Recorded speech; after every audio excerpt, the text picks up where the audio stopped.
सभी विद्यार्थियों को नमस्कार। विद्यार्थियों, आज मैं वेदव बनारसी के लिखे चिकित्सा का चक्कर पाठ को व्याख्यान करने जा रहा हूँ। सबसे पहले आइए जानकारी दे देते हैं इन लेखक के बारे में। वेदव बनारसी का असली नाम है कृष्ण प्रसाद गौड़। इनका जन्म 11 नवंबर 1895 को बनारस में हुआ था तथा मृत्यु 6 मई 1968 को हुई थी। इनके सभी साहित्य व्यंग्य तथा हास्य से भरा है। इसी तरह चिकित्सा का चक्कर भी एक व्यंग्य नाटक की तरह ही है। पाठ में बनारस जी ने अपने देश में प्रचलित लगभग सभी प्रकार के चिकित्सा पद्धति की चिकित्सा करने वाले चिकित्सकों को, वैद्य, हकीम तथा ओझाओं को अच्छा खासा व्यंग किया है। इस चिकित्सा का चक्कर कहानी का मूल अर्थ है कि लेखक के बीमार पड़ने पर उनके मित्र, पड़ोसी तथा सगे संबंधी किस तरह व्यवहार करते हैं, कैसा नुस्खा बताते हैं, इसी का वर्णन इस पाठ में किया गया है। आइए आरंभ करते हैं इस पाठ को। मैं बिल्कुल हट्टा कट्टा आदमी हूँ। देखने में मुझे कोई भला आदमी रोगी नहीं कर सकता। मेरे आयु लगभग 35 वर्ष की है। आज तक कभी बीमार नहीं पड़ा। लोगों को बीमार देखता था तो मुझे बड़ी इच्छा होती थी कि किस दिन मैं भी बीमार पड़ता तो अच्छा होता। ये तो न था कि मेरे बीमार होने पर भी दिन में 2 बार बुलेटिन निकलते। यहाँ बुलेटिन समाचार के बाद कहा गया है, पर इतना अवश्य है कि मेरे बीमार पड़ने पर हंटले बिस्कुट, जिन्हें साधारण अवस्था में घरवाले खाने नहीं देते। दवा की बात और है, खाने को मिलती यूडिक्लोन की शीशियों एक प्रकार की दवा है जो सिर दर्द में व्यवहार किया जाता है। यहाँ इसी दवा का बात किया गया है।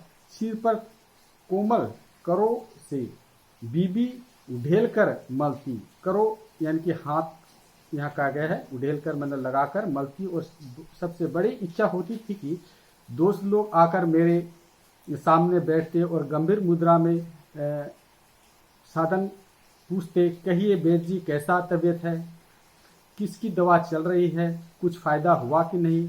जब कोई इस प्रकार की रोनी सूरत बनाकर मुझसे बातें करते थे तो मुझे बड़ा ही मजा आता और उस समय में आनंद की सीमा के उस पार पहुंच जाता।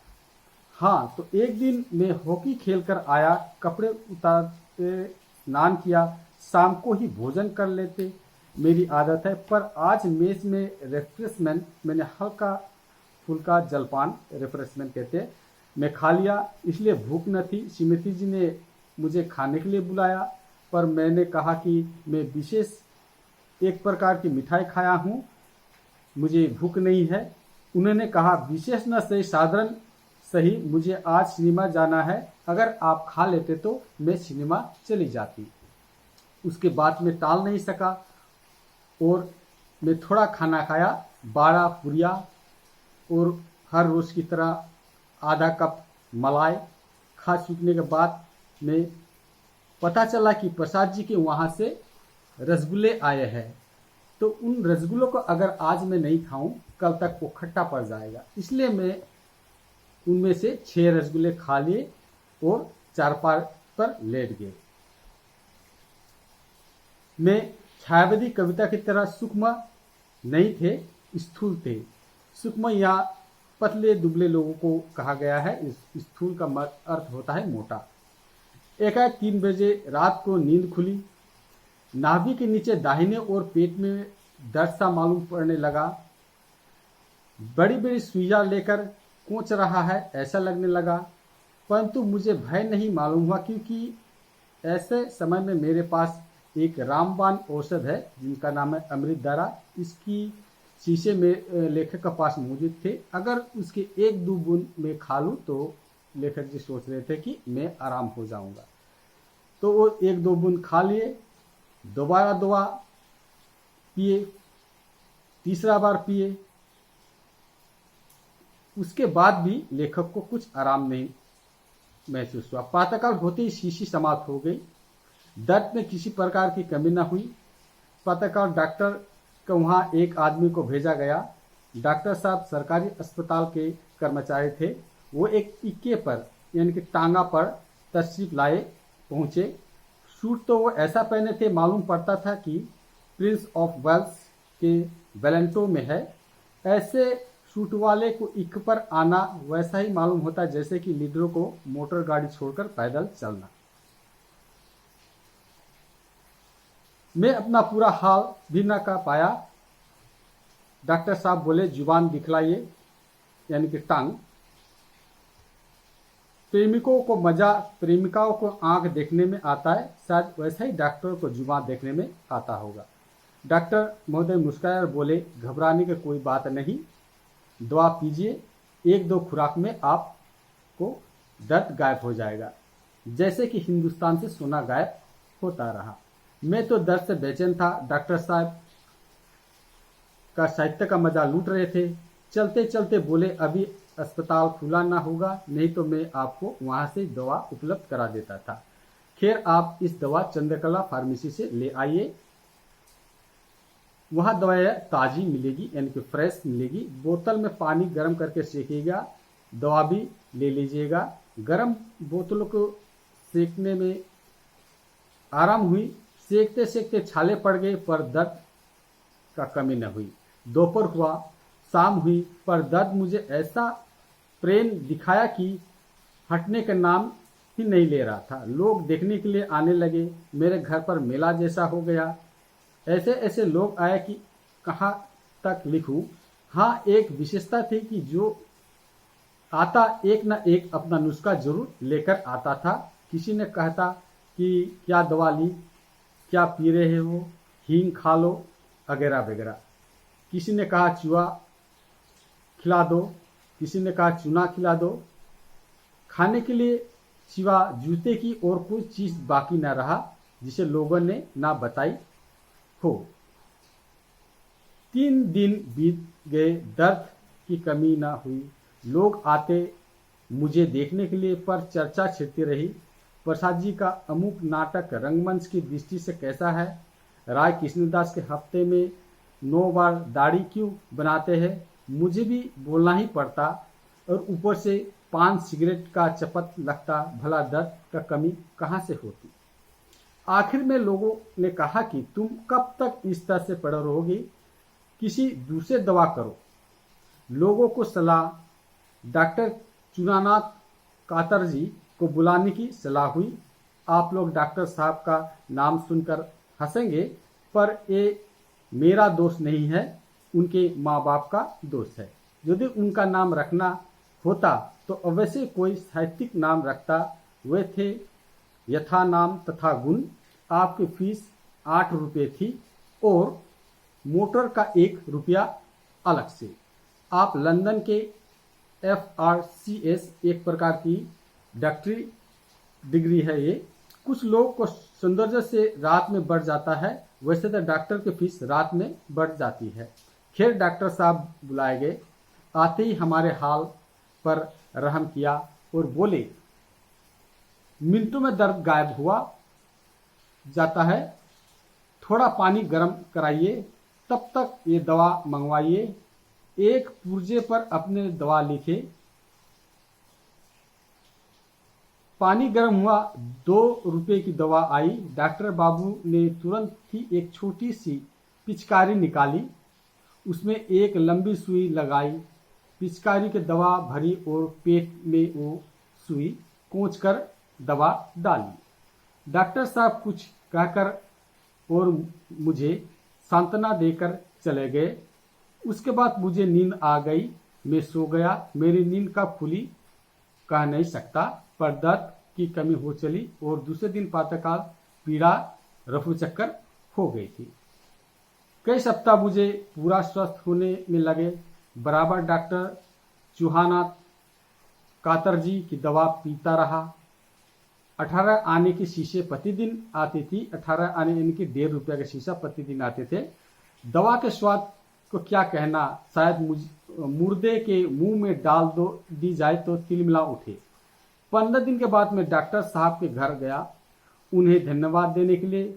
मैंने पूछा कि अब तो दवा पीने की कोई आवश्यकता न होगी। वो बोले, ये तो आपका इच्छा पर है, पर यदि आप काफी एहतियात ना करेंगे तो आपका अपेंडिक्स हो जाएगा।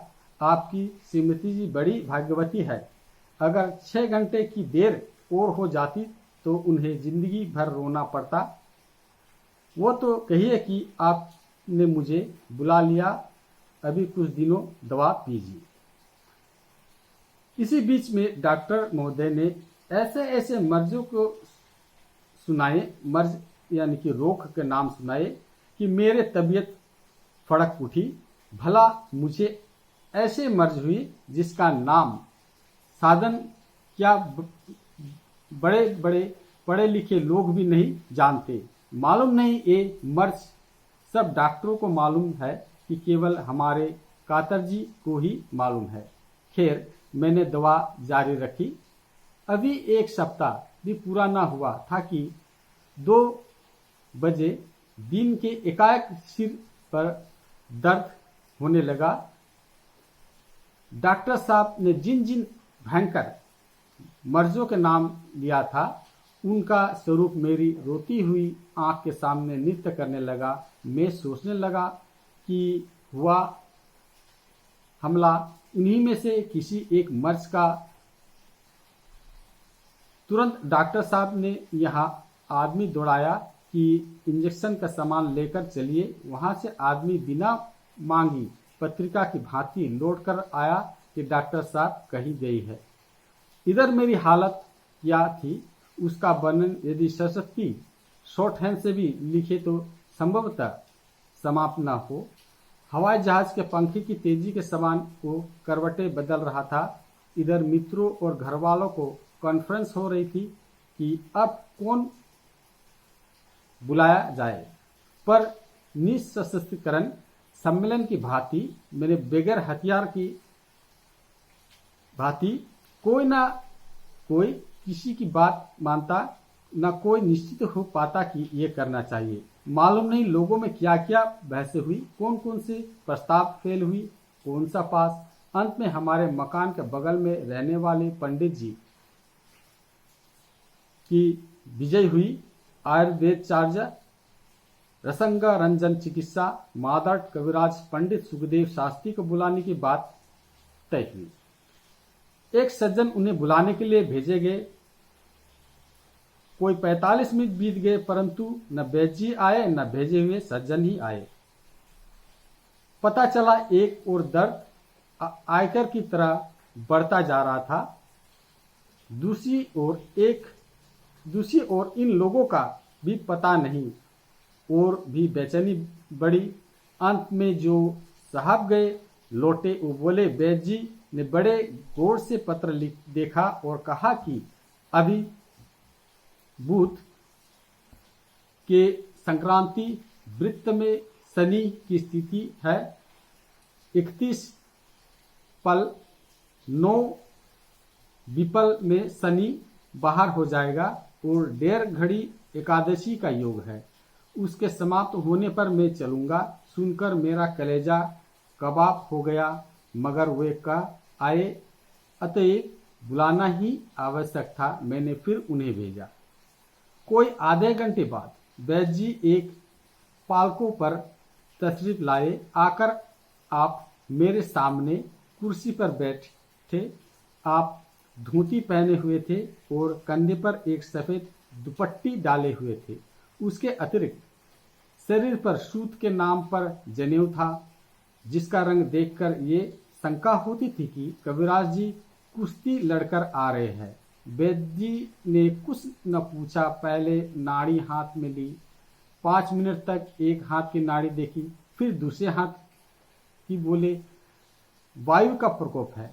यकृत में वायु घूमकर पित्ताशय में प्रवेश कर आंत में आ पहुंची। इससे मंदाग्नि का प्रादुर्भाव होता है और किसी कारण जब वज्र पदार्थ प्रतिहत होता है तब शूल का कारण होता है। कविराज जी, मालूम नहीं क्या बक रहे थे और मेरे तबीयत दर्द और क्रोध के एक दूसरे के संसार छटपटा रही थी। आखिर मुझसे ना रहा गया। मैंने एक सज्जन से कहा, जरा अलमारी में से आपटे का कोस तो ले आइए। यह सुनकर लोग चकराए। कुछ लोगों ने संदेह हुआ कि अब मैं होश में नहीं हूं। मैंने कहा, दवा के पीछे होगी। मैं पहले समझ तो लूं कि मुझे रोग क्या है। तत्पश्चात वैद्य जी चरक सुसुस्त के श्लोक सुनाने लगे और अंत में कहा, देखिए मैं दवा देता हूं और अभी आपको लाभ होगा। पंडित जी के दवा दी। कहा कि अदरक के रस में इस औषधि का सेवन करना होगा। खैर साहब फीस दी गई। किस प्रकार वैद्य जी ने पिंड छुटा। 2 दिन दवा की गई। कभी कभी तो कम अवश्य हो जाता, पर पूरा दर्द न गया। सीआईडी के समान पीछा छोड़ता ही न था। चारपाई पर पड़ा रहने लगा। दिन को मित्र की मंडली आती थी। वो आराम देती थी, कम दिमाग चाटती थी। अधिक एक सज्जन मुझे देखने के लिए तशरीफ लाए। बोले, साहब आप लोगों को देश का हर समय ध्यान रखना चाहिए। आप किसी भारतीय हकीम अथवा वैद्य को दिखलाइए। मैंने मन में सोचा कि वैद्य महाराज को तो मैंने दिखा ही लिया, हकीम भी सही। हकीम साहब आए। यद्यपि मैं अपनी बीमारी का जिक्र और अपनी बेबसी का हाल लिखना चाहता हूं, पर हकीम साहब की पोशाक और उनके रहन सहन तथा फैशन का जिक्र न करना मुझसे न हो सकेगा। सर्दी बहुत तेज नहीं थी। बनारस में बहुत तेज सर्दी नहीं पड़ती। फिर भी ऊनी कपड़ा पहनने का समय आ गया। परंतु हकीम साहब चिकन का बंददार कुर्ता पहने हुए थे। सिर पर बनारसी लोटे की तरह टोपी रखी हुई थी। पाँव में पाजामा। ऐसा मालूम होता था कि चूड़ीदार पाजामा पहनने वाला है। परंतु दर्जी ईमानदार था। उसने कपड़ा चुराया नहीं, सब का सब लगा दिया। अथवा ये भी कह सकता है कि ढीली मोहरी के लिए कपड़ा दिया गया हो। दर्जी ने कुछ कतर वेंत को ही चुस्ती दिखाई गई। जूता कामदार दिल्ली वाला था। हकीम साहब पतले दुबले इतने थे कि मालूम पड़ता था कि अपनी तंदुरुस्ती अपने मरीजों को बांट दी है। हकीम साहब में नजाकत भी बला की थी। रहते थे बनारस में, मगर कान काटते थे लखनऊ के। आते ही मैंने सलाम किया, जिसका उत्तर उन्होंने मुस्कुराते हुए बड़े अंदाज से दिया और बोले, मिजाज कैसा है। मैंने कहा मर रहा हूं, बस आपका ही इंतजार था। अब तक जिंदगी आपके हाथों में है। हकीम साहब ने कहा, यार आप तो ऐसे बात करते हैं गोया जिंदगी में बेजार हो गए हैं। भला ऐसे गुफ्तगू भी कोई करता है। मरे आपके दुश्मन नफ्स तो दिखलाइए। खुशबन करीम ने चाहा तो आनन फानन में दर्द रफू चक्कर होगा। मैंने कहा, अब आपको दुआ है। आपका नाम बनारस ही नहीं हिंदुस्तान के लुकमान की तरह मशहूर है।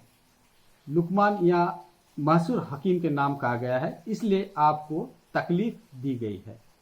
10 मिनट तक हकीम ने नब्ज देखी, फिर बोले, मैं नुस्खा लिखे देता हूं, इसे इस वक्त आप लीजिए, इंशाअल्लाह जरूर शिफा होगी।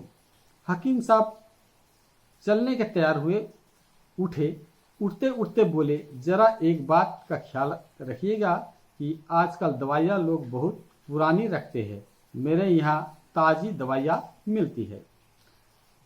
दर्द फिर कम हो चला, परंतु दुर्बलता बढ़ चली थी। कभी कभी दर्द का दौरा भी अधिक वेग से हो जाता था। घर वालों को और मुझे भी दर्द का संबंध में विशेष चिंता होने लगी। कोई कहता था कि लखनऊ जाओ, कोई एक्सरे का नाम लेता था। किसी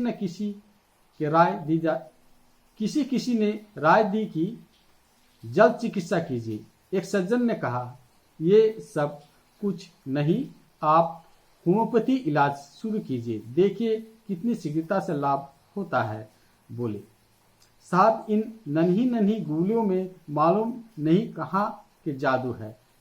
साहब जादू का काम करती है, जादू का। ये प्रकृति चिकित्सा वाले ने कहा कि आप गीली मिट्टी पेट पर लपेटकर धूप में बैठिए, 1 हफ्ते में दर्द हवा हो जाएगा।